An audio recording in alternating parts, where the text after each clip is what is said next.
It is a great day, is it not? Yes. I am so glad everybody's here. I don't know why this is all the way back here. Okay. It's August already. Are we excited? The downhill side of summer. I'm sorry, Gloria. It's time to start Christmas shopping. Our Sunday topics this day are based on the Spiritual Living Journal. And our theme for August is living a relaxed life. Can I have an amen to that?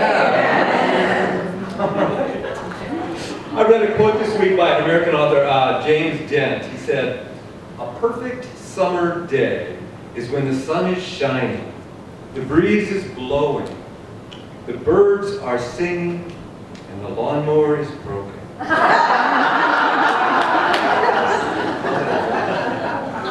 More of a poem than a quote, really. It just feels good. Today we're talking about stopping the wild ride, and in the middle of and that's what it says on the front of your program. And on the inside of the program it says stopping the wild life. And no, I'm all for the wild life, okay? We are affirming all life, and hopefully we will never be giving a talk on stopping life. But the wild ride, that is what we're going to stop. And Reverend Linda was talking about the man galloping through town on his horse, not knowing where he was going, not knowing where the horse was going, not knowing if the horse knew where the horse was going. But when I saw this title for today's talk, I immediately went to Disneyland, you know? Because that's where Mr. Toad's Wild Ride is. And I don't know if you've ever been there. Mr. Toad's Wild Ride is one of the original rides from 1955 that has continued on down through generations now, I guess. So it's loosely based on this story about this man, Mr. Toad, and he's kind of like what a billionaire playboy might look like in the year 1900. You know, he's got money that he didn't have to work for, and has no purpose in life. He has no direction, no goal. And so he has the means to do whatever he wants and go wherever he wants, but he has nowhere to go. And so he likes to buy toys. No, toys are good. Toys are good. He likes to buy toys. He had a horse. He has fast horses and fast carriages. And lo and behold, this thing called a motor car is invented. And man, he has to have one. Of course, he's got money, so he can have one. And he gets one. And he doesn't know how to drive. And it doesn't matter. Because apparently when you have money, it doesn't matter what happens. You can pay for the consequences, you know? And that's kind of how he's gotten through life. Playing and having his money pay for the consequences. And so he gets in his car and he goes for a wild ride. And so this ride at Disneyland is called Mr. Toad's Wild Ride, and you go into Mr. Toad Hall and you get into this antique-looking jalopy car, and you take off and you have no control over the car.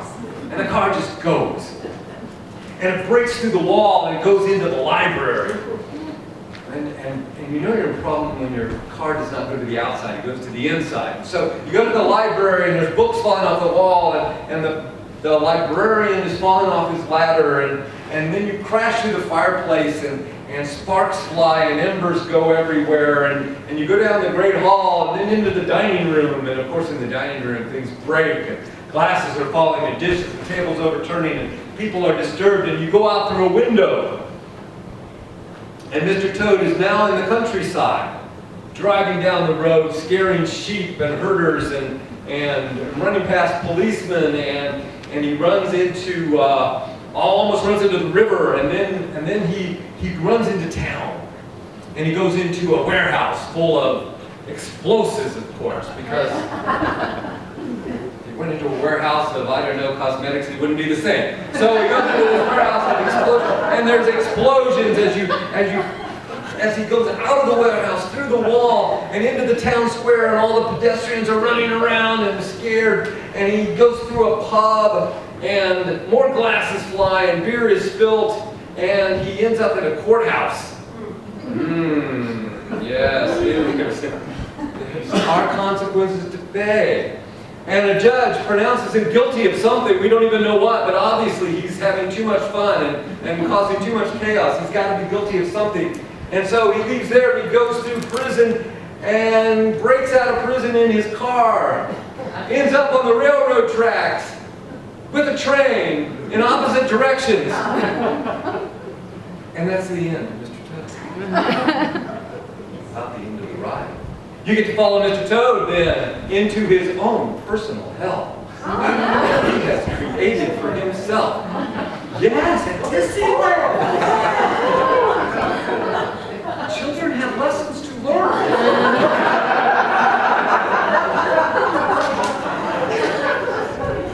But he doesn't have to stay in hell. But the next thing you know, he's back at the beginning. Back at the beginning. Having gone nowhere. I mean, that nothing that caused chaos. He's back at the beginning. Now that's kind of a scary ride, especially that hell part and the exploding part and the being judged part and not having control part. But it's just a ride, right? Maybe. Is it just a ride, Reverend Linda? No, we have, I think it doesn't take us long to think about our own wild rides, where we have given control over to something. In the reading that Reverend Linda read, she talked about giving the control over to things like emotions, certain trains of thought, giving it over to other people. We do this all the time, where we give over control of what we're doing and how we're living to something or someone else. One of the things that we do is we give it up to relationship. Anybody been in a relationship and you let it control your life? I know relationship.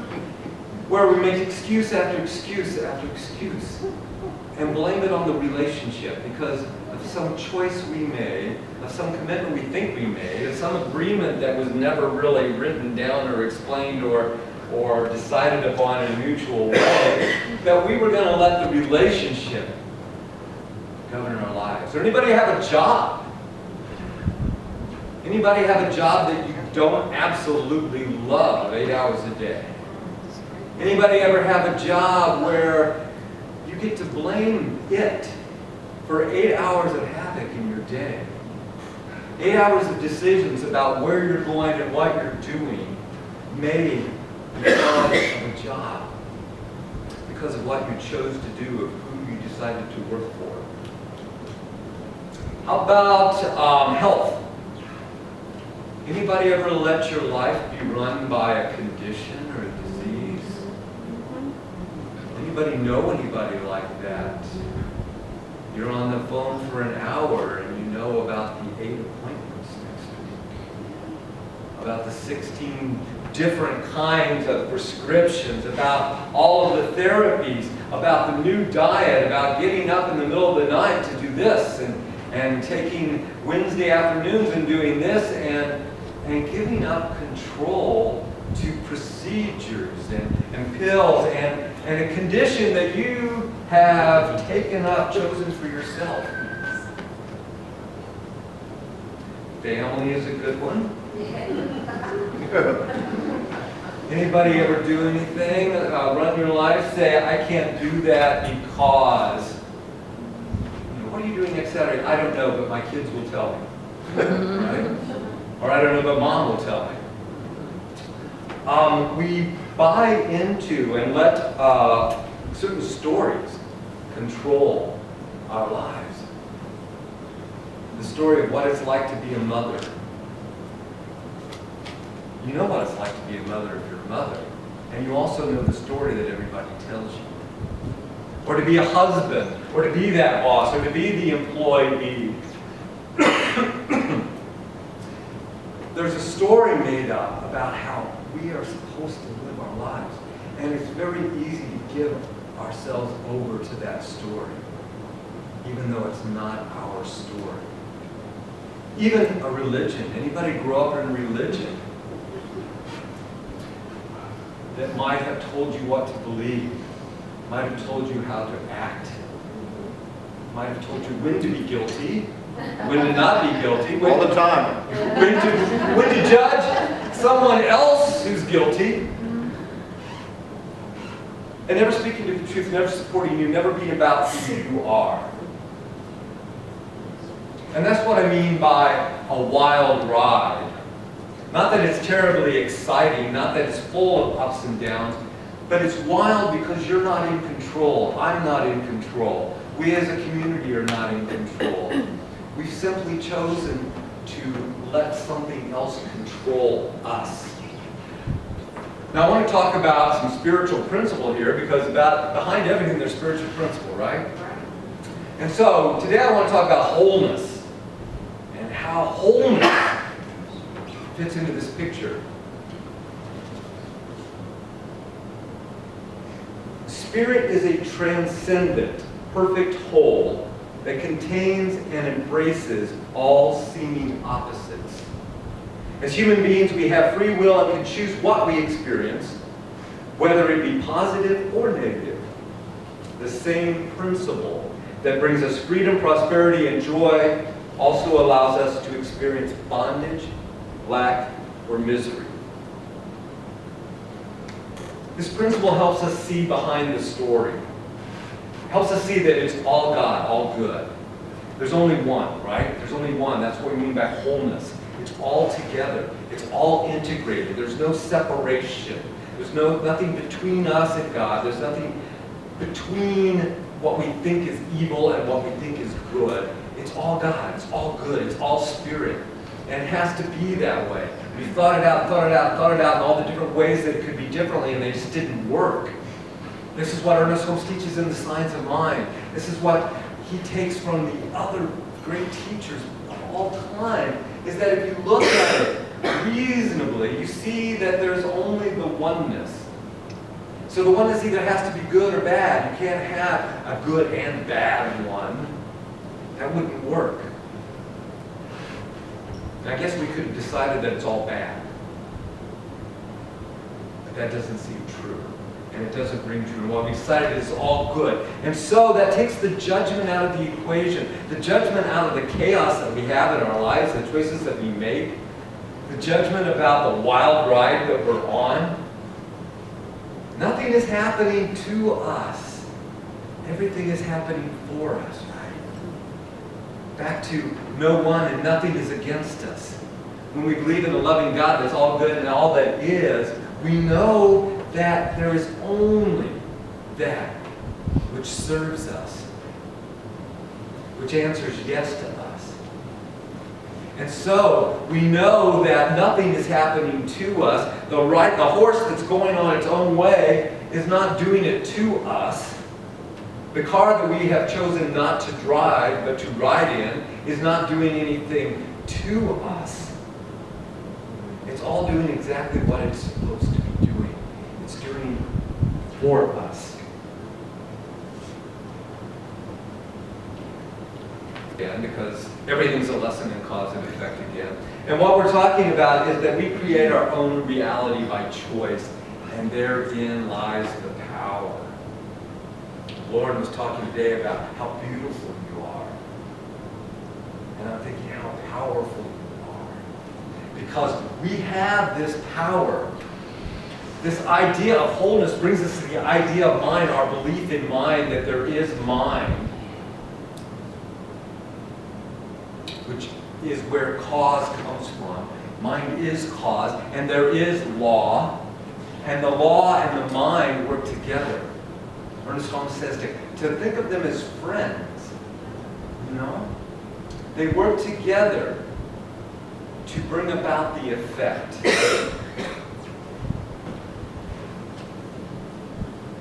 We believe in the control of conditions through the power of this mind.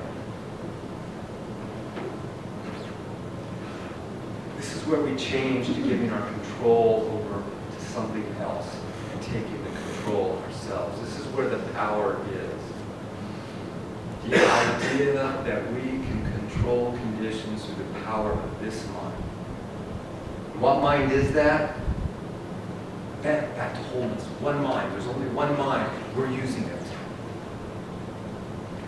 I'm not saying we're using all of it. But I'm saying there's only one mind for us to use, and there's only one law that listens to that one mind and moves it into effect. And that's the mind we're using. And so that's the mind we get to choose. Even when it doesn't look like we're choosing, or it doesn't look like we have much of a choice, we're still choosing. And again, back to wholeness, there's no need to judge that. Sometimes it's perfectly okay to give up control to something or someone. Because we get tired. And there are people in our lives that love us more than we love ourselves. And there's people in our lives that we can trust more than we can trust ourselves. And so, it's okay. It's okay. As long as we're aware that we're making the choice. Because the awareness that we're making the choice is where the power comes from.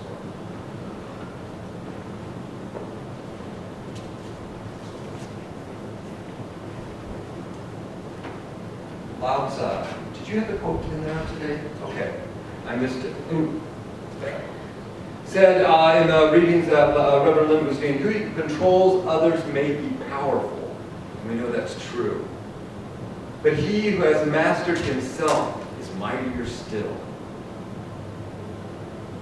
We might say it this way, what we allow to control us may be powerful. But the practice of controlling our thoughts is the power of cause itself. The power of cause itself. So this is the practical component. Somebody was asking me this week, what is it?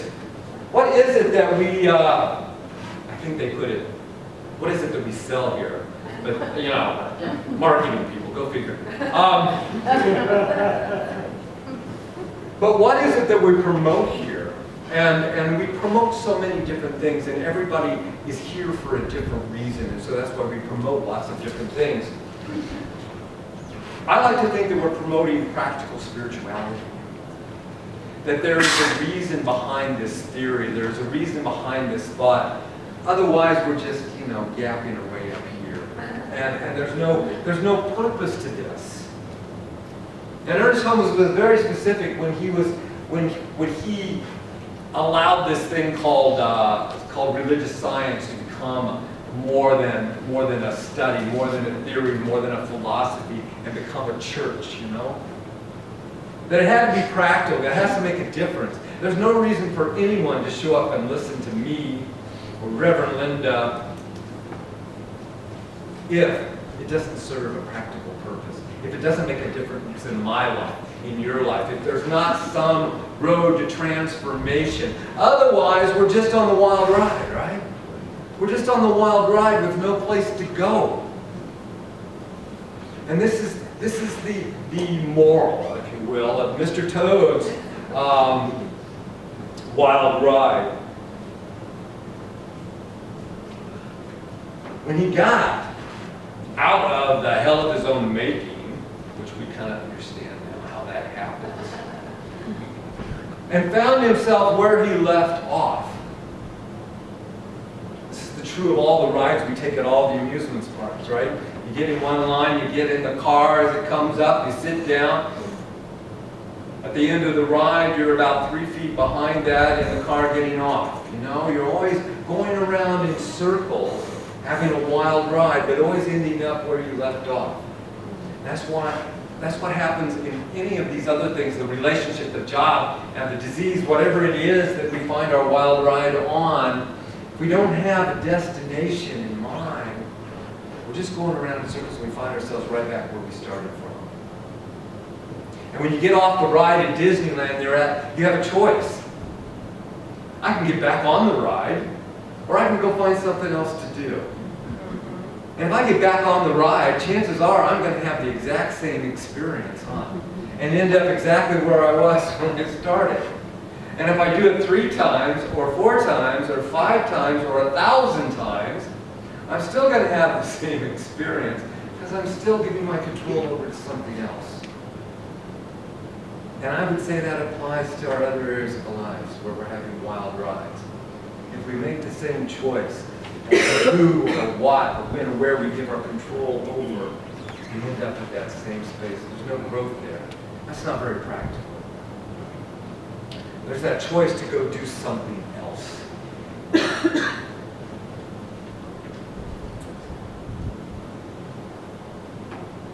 So Mr. Toad's wild ride that we are all on, because we are all Mr. Toad from time to time, if not most of the time, if not at least 3 times this week. We go to that place of knowing the wholeness, that there is only God. That there is God in this, whatever it looks like, however out of control, whatever it is in my life right here, right now, looks. I know that it is not happening to me. I know it is happening for me, because God is behind it. God is all over this. Okay, then you can take a breath. And you settle into that moment.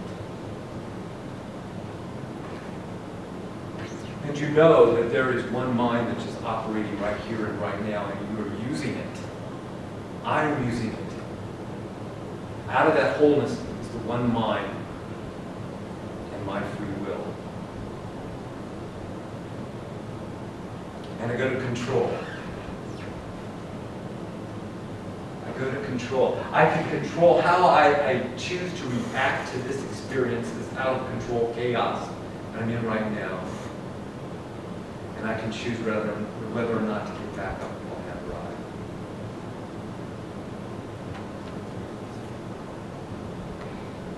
Let's just take that into a couple of minutes then.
And then conscious, one more time of that deep centering breath.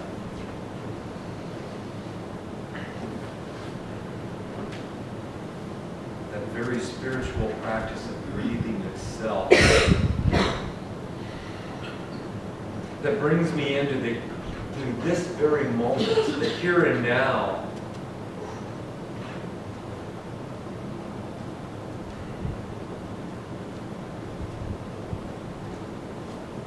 The here and now where the ride has stopped.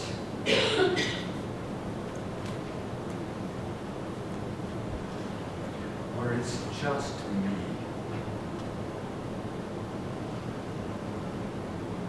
And what I know to be the truth.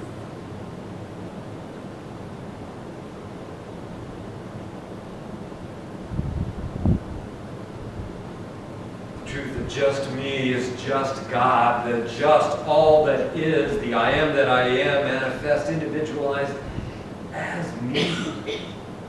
I am that expression of the divine. Each person in this room, the expression of the divine. Individualized, with free will.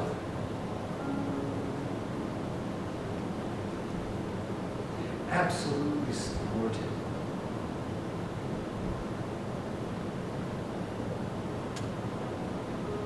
By a universe that gives and gives and gives back of itself.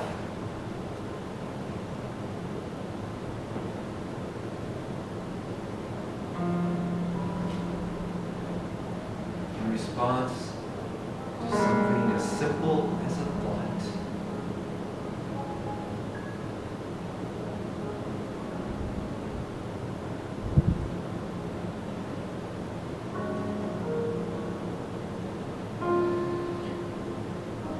And so I know for each person in this room,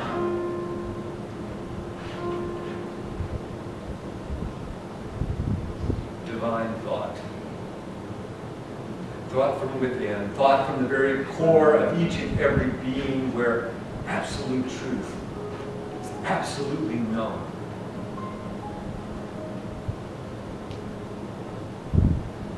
Where each choice is perfectly clear. Where intention is set with a passion.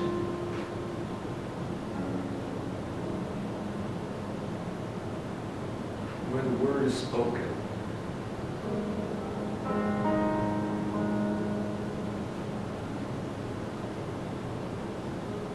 And the world, my world, your world, the world of this community, the world of this planet is created.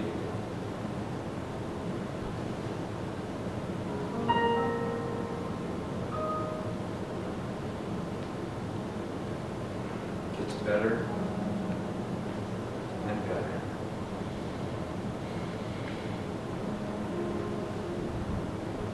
With every thought, with every choice, if it is done, so it is.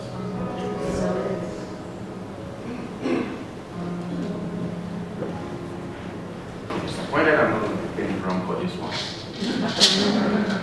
Nope. Okay. Thank you for having me back. I always enjoy myself and have fun and be peaceful every time I'm here. And I look forward to coming back every time. And I asked permission from Audrey if I can mention that I have download cards for my music. So if you want one, you can get at me. It's just $5 for an album. Get a card and get it. All my songs, 6 of them from my first album.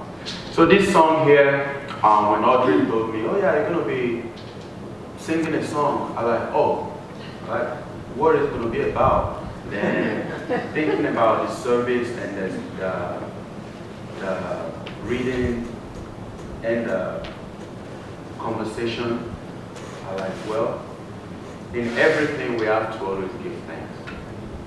Because whether, and going back to what was read earlier, whether consciously or unconsciously,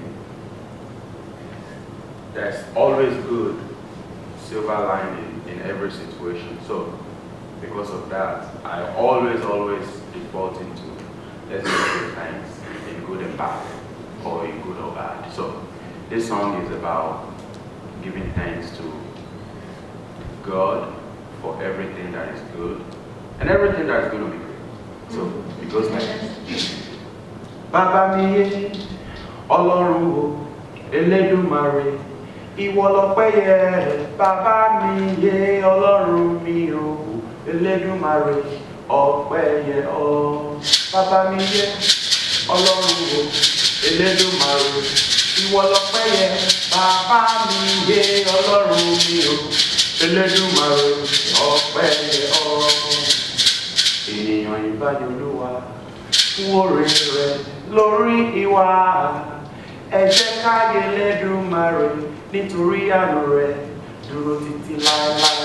Baba mi yé Ọlọ́run o, Elédùmarè, ìwọ lọ́pẹ́ yẹ. Baba mi yé Ọlọ́run mi o, Elédùmarè, ọpẹ́ yẹ ọ́. Ẹ jẹ́ ká yìn Olúwa lógo nítorí oore rẹ̀ ó pọ̀ lórí wa. Oore Olúwa ó pọ̀ púpọ̀ lórí wa o, Olúwa ó ṣeun ṣeun. Baba mi yé Ọlọ́run o, Elédùmarè, ìwọ lọ́pẹ́ yẹ. Baba mi yé Ọlọ́run mi o, Elédùmarè, ọpẹ́ yẹ ọ́.